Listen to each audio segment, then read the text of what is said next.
Good morning, dear students.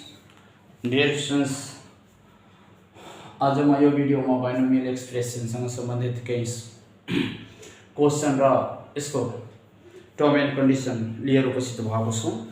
Dear students, योभन्दा अगाडि चाहिँ हामीले चाहिँ क्लासमा बाइनोमियल एक्सप्रेसनको बारेमा चाहिँ हामीले पढिसकेका छौँ कि बाइनोमियल एक्सप्रेसन किन हामी पढिरहेका छौँ र यसको आवश्यकता किन छ भने जस्ता कुराको हामी डिस्कस गरिसकेका छौँ कि कुनै पनि एक्सप्रेसन दिएको हुन्छ, त्यो एक्सप्रेसनको पावर बढी पावर भएको एक्सप्रेसनलाई चाहिँ कसरी सिम्प्लिफाई गर्ने त भने जस्ता कुरामा चाहिँ के गर्छ भने बाइनोमियल एक्सप्रेसनले धेरै सहयोग गर्छ।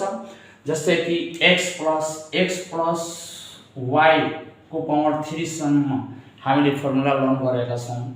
x प्लस y को पावर 4 सम्म पनि हामी सक्दो चाहिँ हामी चाहिँ फर्मुला लर्न गरेका छौँ। तर x प्लस y को पावर यदि 10 छ वा x प्लस y को पावर 20 छ भने हामीले के हुन्छ भने गाह्रो हुन्छ र त्यो गाह्रोलाई त्यो म्याथमेटिक्स को समस्यालाई समाधान गर्ने भन्ने काम कसले गर्छ भने बाइनोमियल एक्सप्रेसन भित्र रहेर चाहिँ हामी यस्तो बढी पावर भएको समस्यालाई हामी समाधान गर्न सक्छौँ। यसमा सबभन्दा पहिला हामी एउटा पास्कल कन्डिसन, पास्कल रुल्स पनि हामी पढिसकेका छौँ।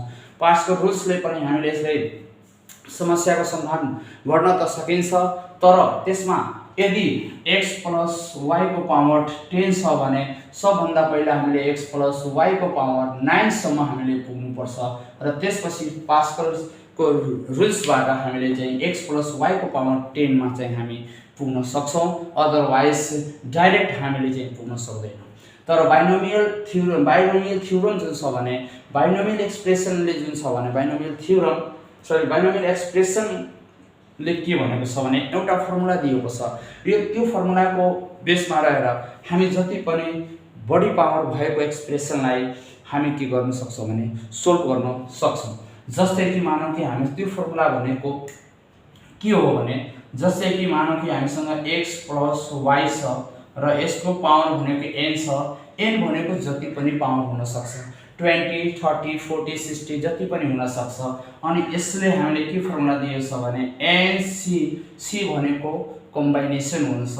NC1 वा 0 देखि लिएर जाउँ NC0 र x को कति हुन्छ भने n र y भनेको कति हुन्छ 0 प्लस NC1 x को n-1 र y1 प्लस NC2 x को n-2 र y को 2 प्लस डट प्लस हामी इसी प्रोसेसलाई हामी के देखिरहेका छौँ भने NC0 छ त भनेको y को पावर कति छ 0 छ, यानी कि y को टर्म यहाँ के भइरहेछ भने 1 छ र 1 ले मल्टिप्लाई गर्ने केही फरक पर्दैन। र n अब x को जुन टर्म छ भने x को टर्मबाट 1 माइनस भइरहेको छ र y को टर्ममा के छ भने y को पावर जुन छ भने 1 इन्क्रिज भइरहेको छ। जस्तै कि यहाँ 0 छ भने y 0 पावर 0, यहाँ 1 छ भने y को पावर 1, यहाँ भनेको 2 छ भने y को पावर 2। यस्तै गरेर के छ भने n 3 हुन्छ भने y को 3 हुन्छ। जब यहाँ n भनेको कति हुन्छ भने NCn हुन्छ त x को जुन हुन्छ भने n-n हुन्छ र y को जुन के भ्यालु हुन्छ भने n हुन जान्छ। अनि x को भ्यालु यहाँ के हुन्छ भने साइलेन्ट हुन्छ, यानी x यहाँबाट के भइरहेछ भने n भनेको एउटा फिक्स नम्बरको रूपमा रहन्छ र n जसै अगाडि बढ्दै जान्छ, टर्महरू अगाडि बढ्दै जान्छ अनि n मा के हुन्छ भने माइनस हुँदै जान्छ। लास्टमा के हुन्छ भने n-n हुन्छ, जसको भ्यालु कति हुन्छ भने 0 हुन्छ र x को 0 भने कति हुन्छ 1 हुन्छ र y को पावर n हुन्छ। यानी कि यहाँ हाम्रो x को पावर n छ भने यहाँ y को पावर n भयो र यहाँ x साइलेन्ट छ, यहाँ y साइलेन्ट छ भने यो एउटा हाम्रो के हो भने फर्मुला हो। कसको फर्मुला हो भने बाइनोमियल एक्सप्रेसन भित्र रहेर जति पनि एक्सप्रेसनको पावर बढी दिएको छ भने त्यो एक्सप्रेसनको पावरलाई हामीले यो फर्मुलाको बेसमा राखेर सिम्प्लिफाई गरेर हामी चाहिँ सोल्भ गर्न सक्छौँ। अब चाहिँ यसमा अर्को आउँछ एउटा जेनरल टर्मको कुरा हामी गर्छौँ। जेनरल जेनरल टर्मले के गर्छ भने हामीले यो बाइनोमियल एक्सप्रेसनसँग सम्बन्धित क्वेशनलाई सोल्भ गर्नमा एकदमै ठुलो चाहिँ सहयोग गरेको हुन्छ र जेनरल टर्म भनेको जहिले पनि के हुन्छ भने TR+1 this is the general term हुन्छ र जेनरल टर्मको फर्मुला हुन्छ NCR र x को पावर n माइनस r र y को पावर के हुन्छ भने r हुन्छ। यहाँ भनेको के हुन्छ भने जेनरल टर्मको फर्मुला के हुन्छ भने TR+1 यो बेसको t हो, यसको इक्वल नबुझ्नु होला, t बेस r+1 मा हो र इक्वल टु NCR, n भनेको नम्बर, r भनेको टेकन टाइम र x को पावर n माइनस r र y को पावर कति छ भने r हो। यो हाम्रो के हो भने जेनरल टर्म हो र जेनरल टर्मले चाहिँ सिम्प्लिफाई गर्नको लागि धेरै नै युजफुल फर्मुला हो यो। अब चाहिँ हामीले के गर्छौं भने यसै भित्र रहेर हामीले चाहिँ मिडिल टर्मको पनि कुरा गर्छौं। मिडिल टर्मको कुरा, अब मिडिल टर्म जस्तै कि कुनै पनि एक्सप्रेसन दिएको छ, त्यो एक्सप्रेसनमा मिडिल टर्महरु के हुन्छ भने त्यो हामी गर्छौं, स्टडी गर्छौं त्यसको बारेमा। The middle term of expansion a plus x to power n, it is depend on power or index। यो प्रश्नमा मिडिल टर्म जुन छ भने the middle term of expansion, कुनै पनि एक्सपेन्सनको मिडिल टर्म केमा डिपेन्ड गर्छ भने त्यसको पावरमा डिपेन्ड गर्छ र it has two cases, one cases के हुन्छ भने इभन ऑड नम्बर हुन्छ, एउटा के हुन्छ भने इभन हुन्छ र एउटा हुन्छ ऑड हुन्छ। यो ऑड भयो, अर्को चाहिँ के हुन्छ भने इभन हुन्छ। त यदि डियर स्टुडेन्ट्स ध्यान दिनु होला कि यदि ऑड नम्बर छ भने इट हैज वन टर्म, यससँग एउटा टर्म भनेको यसले एउटै भ्यालु दिन्छ, इट गिव्स वन भ्यालु, यसले एउटा भ्यालु दिन्छ र इट gives two भ्यालु, यसले यदि इभन छ भने यसले दुईटा भ्यालु दिन्छ। यदि चाहिँ इभन छ भने, यदि पावर इभन छ भने यसले के हुन्छ भने दुईटा भ्यालु दिन्छ, यदि ऑड छ भने एउटा भ्यालु दिन्छ। अब इभन र ऑड को कुरा कसरी चाहिँ डिसाइड गर्ने त, कुरा यहाँ हुन्छ, समस्या यो हुन्छ र त्यो सबभन्दा पहिला हामीले के गर्नु पर्यो भने एकदमै मोस्ट इम्पोर्टेन्ट टु अन्डरस्ट्यान्ड कि how to find the power is odd or even. यदि यही सपोजमा यदि हामीले a प्लस x को पावर 10 दिएको छ भने के यो फर्मुला युज गर्दिने हैन। सबभन्दा पहिला डियर हामी के गर्छौं भने जति पनि पावर दिएको छ त्यो पावरमा पहिला हामी +1 गर्छौं, +1 गरिसकेपछि अनि त्यसपछि हामी हेर्छौं कि त्यो इभन हो कि ऑड हो। पावरमा जबसम्म हामी 1 प्लस गर्दैनौं जबसम्म हामी डिसाइड गर्दैनौं र डिसाइड गरेर हामी चाहिँ फर्मुलालाई युज गर्न सक्दैनौं। पहिला हामीले डिसाइड गर्नुपर्छ, पहिला हामीले कन्फर्म हुनुपर्छ कि वास्तवमा चाहिँ पावर जति छ त्यो पावरमा 1 जोडेपछि त्यो भनेको इभन आइरहेको छ कि ऑड आइरहेको छ भने यो कुरा हामीले एकदमै कन्फर्म हुनुपर्छ। जस्तै कि मानौ हामीसँग के छ भने हामीसँग x - 5 को 9 छ। त यसमा हामी के गर्छौं भने n + 1 गर्छौं र n भनेको 9 + 1 = 10 हो र 10 जुन छ भने यो 10 भनेको के हो इभन नम्बर हो र इभन नम्बरमा हामीले यो कन्डिसन एप्लाई हुन्छ, यानी कि दुईटा भ्यालु हामीले के हुन्छ भने यसले दिन्छ। र जस्तै कि अब x - 4 छ र यसको पावर हामीसँग 8 छ र 8 + 1 = 9 भयो र 9 भनेको के हुन्छ भने अड नम्बर हुन्छ।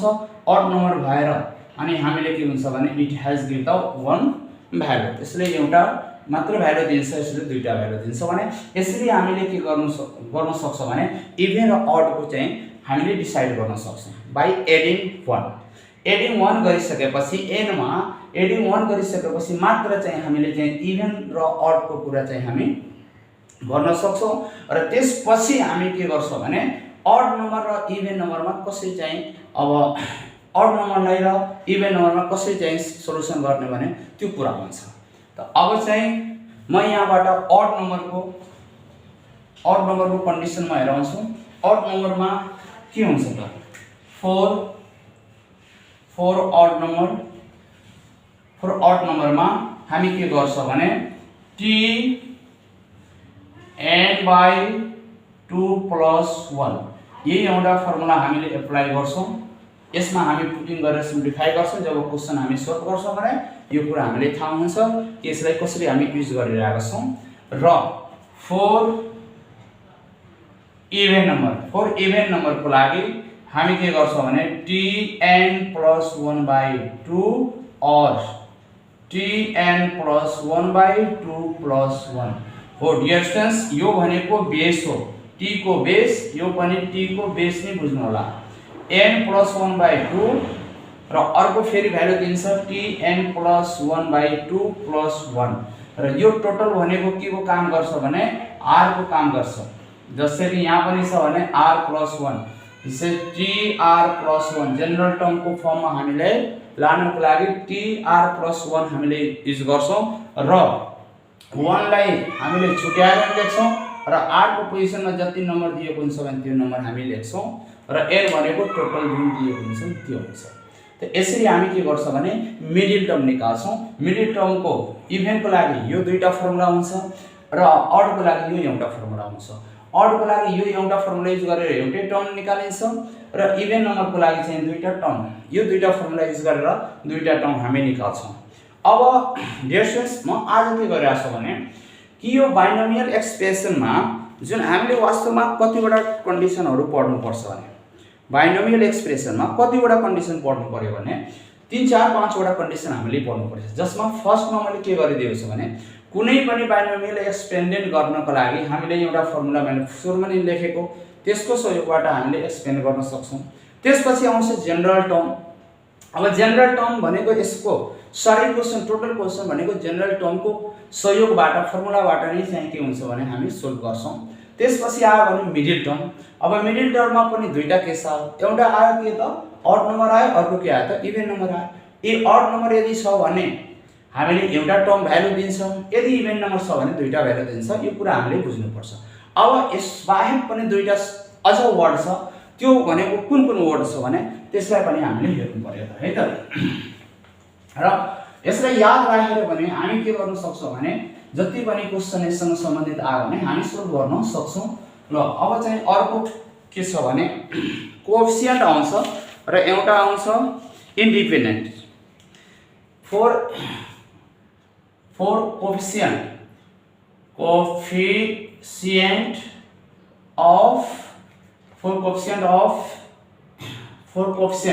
यति बुझौं। 4 कोएफिसिएन्ट अफ नलेखौं, 4 कोएफिसिएन्ट मात्र बुझौं है त। 4 कोएफिसिएन्ट को लागि हामीले के गर्नु पर्यो भने 4 कोएफिसिएन्ट को लागि के गर्नु पर्यो भने कि हामीले जति कोएफिसिएन्ट, अब कोएफिसिएन्ट भनेको कसरी हुन्छ जस्तै कि x को पावर 7 छ र x को पावर 7 छ भने यसमा जतिले मल्टिप्लाई छ भने what is the value of x, what is the coefficient value of x को पावर 7 is the 5। यानी कि x को पावर 7 मा कतिले मल्टिप्लाई भन्छ भने 5 छ भने 5 हुन्छ। त भनेको यसमा हामी के गर्छौं भने यसलाई म आफ्नो तरिकाले कसरी बुझेको छु भने कि यसलाई हामीले टर्म दिएको हुन्छ भने त्यो पावर जति हुन्छ भने x को पावर दिएको जति एक्सपेन्सन दिएको हुन्छ त्यो एक्सपेन्सनमा x को यानी कि जनरल टर्ममा जति पनि x दिएको हुन्छ x को पावर इक्वल टु हामी के गर्न सक्छौं भने टोटल पावर हामी लेख्न सक्छौं। जस्तै कि मानौ कि अब यसलाई कसरी बुझौँ भने x को यानी कि power of x equal to total power लेखौँ टोटल पावर। अब यसलाई हामी कसरी बुझ्ने भने जस्तै कि कोएफिसिएन्टको लागि स्पेशल यो केस भनेको कोएफिसिएन्टको लागि हो। सपोज मानौँ कि जस्तै कि म एउटा क्वेसन लेख्छु, क्वेसन नलेखेर भने एउटा एक्जाम्पल 10 CR छ र x अनि 5 - R छ। R ल लेखौँ कति छ भने 2R नै लेखौँ वा जे पनि लेखे पनि हुन्छ, केही फरक पर्दैन। x को पावर 2R यो छ र हामीसँग पावर कति छ भने एक्सपेन्सन अफ पावर कति छ भने x प्लस 1 को पावर मानौँ कि यहाँ 10 छ, ल 10 नै छ। अब यो छ भने अब हेरौँ मैले के भनेको कि पावर अफ x को जति पावर छ जस्तै यहाँ सेपरेट गरेर x को पावर यहाँ कति आएको छ भने 2R आएको छ। अब यो 2R जुन छ भने 2R equal to total power of expansion, total power of expansion लेखौँ। Expansion total power of expansion कति छ त 10 छ अनि 10 लेखेर R इक्वल टू कति हुन्छ भने 5 हुन्छ भने यसरी हामीले निकाल्नुपर्छ। मेरो भनाइको अर्थ के छ भने कि हामी जेनरल टर्म पहिला युज गर्छौँ, जेनरल टर्म युज गरेर सिम्प्लिफाई गरेर x को जति पनि कन्डिसन यानी कि x को पावर जति पनि आउँछ त्यो x को पावर इक्वल टू कति हुन्छ भने total power of the expansion यानी कि एक्सपेन्सन जति दिएको छ एक्सपेन्सनमा जति पावर दिएको हुन्छ यसको पावरसँग के हुन्छ भने इक्वल गरेर यहाँबाट हामीले r निकाल्छौँ र फेरि हामी के गर्छौँ r को भ्यालु यसमा पुट गर्छौँ र सिम्प्लिफाई गर्छौँ। यो भनेको हाम्रो स्टेप हो। र त्यसपछि हाम्रो आउँछ भने फर इन्डिपेन्डेन्ट को कन्डिसन आउँछ। फर इन्डिपेन्डेन्ट को कन्डिसन आउँछ। फर इन्डिपेन्डेन्ट को कन्डिसनमा हामी के गर्छौँ भने इक्वल टू 0 लेख्छौँ हामी। जसरी कि त्यही हुन्छ गिभन पावर अफ लेख्छौँ power of x equal to 0। जस्तै यही छ, यही कन्डिसन आउँछ हाम्रो। जस्तै मानौँ कि हामीसँग कन्डिसन आयो के त कन्डिसन सपोज मानौँ कि हामीसँग आयो 20 CR x को पावर n माइनस यानी कि 20 माइनस 5R र यहाँ जे पनि छ यति आयो। सपोज यति आयो हामीसँग। अब यति आयो भने हामी के गर्छ भने फोर इन्डिपेन्डेन्ट को कन्डिसनमा फेरि भन्छ स्वतन्त्र कन्डिसनमा कि कोएफिसिएन्ट अफ x जुन छ भने यसको जति पावर छ x को जति पावर छ त्यति इक्वल टु हामीले पावर अफ x त पावर अफ x यहाँ छ। पावर अफ x कति छ भने 20 - 5r छ र 20 - 5r छ भने 20 - 5r इक्वल टु यहाँ हामी कति लेखिरहेको थियौँ त यहाँ हामी लेखिरहेको थियौँ टोटल पावर अफ एक्सपेन्सन लेखिरहेको थियौँ यानी गिभन जति छ 10 त 10 लेखेको हामी एक्सपेन्सनको जति पावर छ त्यति लेखेको यहाँ। तर यहाँ हामी के लेख्छौँ भने 0 लेख्छौँ। फोर इन्डिपेन्डेन्ट को कन्डिसनमा हामी के लेख्छौँ त 0 लेख्छौँ र 20 = 5r यो क्यान्सल भएर r = कति भयो त 4। यसरी हामीले के गर्छौँ भने r को भ्यालु निकाल्छौँ। r को भ्यालु निकालेर फेरि हामी यसमा पुटिङ गर्छौँ जेनरल टर्मको कन्डिसनमा र हामी के गर्छौँ भने सिम्प्लिफाई गर्छौँ। डियर स्टुडेन्ट्स यानी कि 5 वटा यसबाट हामीले के कन्फर्म भयो भने हामीले फाइदा के भयो भने कि यसको सारांश मैले लिएर स्टडी गराएको पढाएको कि बाइनोमियल एक्सपेन्सनमा वास्तवमा हामीले कतिवटा टर्म एन्ड कन्डिसन पढ्नुपर्छ। त्यो 5 वटा भयो। एउटा भनेको के भयो भने एक्सपेन्सन एक्सपेन्डेड फर्म भयो। कुनै पनि एक्सपेन्सनको पावर दिएको छ भने त्यसलाई एक्सपेन्ड गर्ने। दोस्रोमा जेनरल टर्म भयो। तेस्रोमा के भयो भने मिडल टर्म भयो। अनि चौथोमा चाहिँ कोएफिसिएन्ट भयो र फिफ्थमा चाहिँ के भयो भने इन्डिपेन्डेन्स भयो। डियर स्टुडेन्ट्स यदि यो 5 वटा टर्मलाई राम्रोसँग यदि हामी बुझेका छौँ भने I hope you can complete your exam question. र यदि यो 5 वटा हामीले कम्प्लिट गरेछ भने 5 वटा टर्मले हामीले के हुन्छ भने हाम्रो एक्जाममा सोधेको क्वेसनलाई हामी मजाले र सहज तरिकाले हामी गर्न सक्छौँ। डियर स्टुडेन्ट्स आजको क्लासमा यति नै। भोलि अब यो सबैको मिडिल टर्म कसरी निकाल्ने भनेको एक्सपेरिमेन्ट त मैले क्लासमा गराइसकेको छु कि फाइन्ड द भने यहाँ क्वेसनमा नि गराइसकेको छु के छ भने फाइन्ड द जनरल टर्म पढाएको छैन what is the general term यो भइसकेको छ अनि यहाँ भनेको छ भने कि सेभेन्थ टर्म सिम्प्लिफाई त हामी गरिसकेका छौँ क्लासमा नि अब के छ भने क्वेसन थियो हाम्रो मिडिल टर्मको र जनरल टर्मको कसरी युज गर्ने भनेको त्यहाँ मैले पढाएको छैन त जनरल टर्मको फर्मुला एकदमै धेरै स्टुडेन्ट्स याद राख्नु होला TR + 1 = कति हुन्छ भने NCR र x को पावर n - r र y को कति हुन्छ भने r हुन्छ डिस्टेन्स कुनै पनि एक्सटेन्सन दिएको हुन्छ भने दुईटा टर्म दिएको हुन्छ र दुईटा टर्ममा फर्स्टलाई x मान्नु होला सेकेन्डलाई y मानेर र यहाँ जसरी दिएको छ भने त्यहाँ पुटिङ गरेर सिम्प्लिफाई हामी गर्छौं त्यसकारणले यो फर्मुलालाई एकदमै हामीले मोस्ट इम्पोर्टेन्ट याद राख्नै पर्छ यदि जनरल टर्म फर्मुला लर्न छैन भने के हुन्छ भने हामीले कन्डिसन यानी कुनै पनि समस्यालाई समाधान गर्न भने गाह्रो हुन्छ त्यसकारणले जनरल टर्म याद राख्नै पर्छ र मिडिल टर्ममा पनि हामीले याद राख्नु पर्छ मिडिल टर्ममा इभन र अड को रिलेसन याद राख्नु पर्छ र कोएफिसिएन्टको लागि हामीले टोटल नम्बर इक्वल हुन्छ power of the x = total number equal हुन्छ र इन्डिपेन्डेन्टको लागि के हुन्छ भने पावर अफ x = 0 हुन्छ र यदि थाहा छ भने फेरि नेक्स्ट भिडियोमा म यसलाई कसरी युज गर्ने भने सिकाउँछु जबसम्मको लागि टेक केयर गुड बाय।